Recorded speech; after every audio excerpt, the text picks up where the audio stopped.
Carson-Newman falls in double overtime on the road, 82-78 against Lincoln Memorial. Andrew Rogers here with head coach Mike Mincey. Coach, certainly the game shouldn't have gone to double overtime, up 11 there with 2 minutes to go.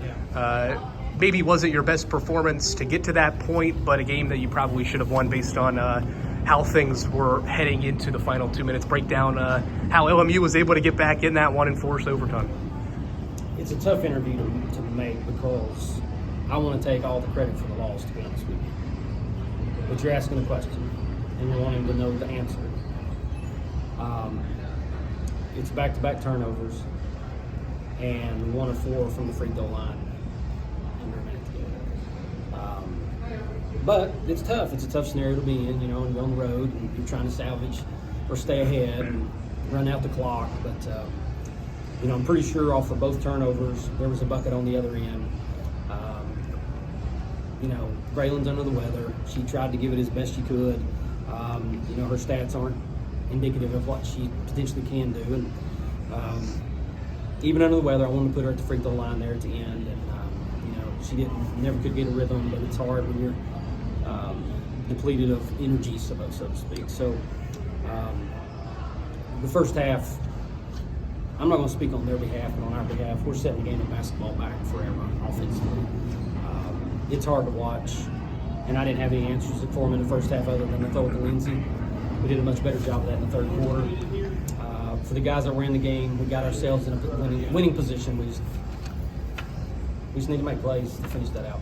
You mentioned Lindsay. She really stepped up with Braylon under the weather. It was working for her inside. I think she missed 2 shots in the game. Yeah. Was that a point of emphasis from early on when you saw her get a couple buckets to go that you knew she had an advantage?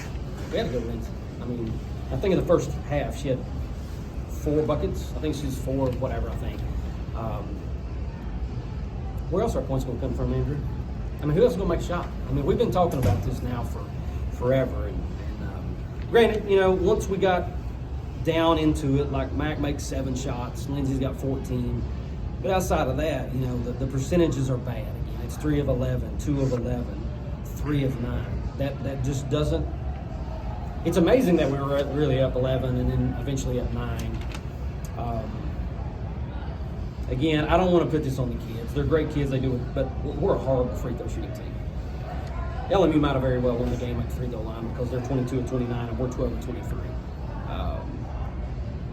It's the worst free throw shooting team that we've been in quite some time, and you just can't win games by not shooting free throw well. Let's fast forward back to overtime.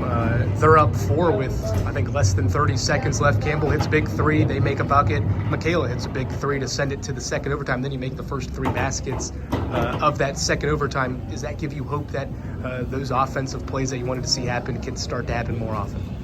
Go that way. Things right there.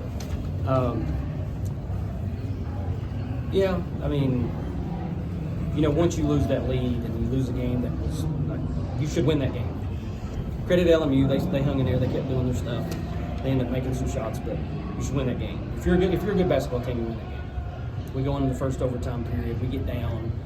Then I actually told them in the locker room, way to step up CP, way to step up Mac with that side dribble 3 to get us to the second overtime. You get the 6-point lead, and we had opportunities.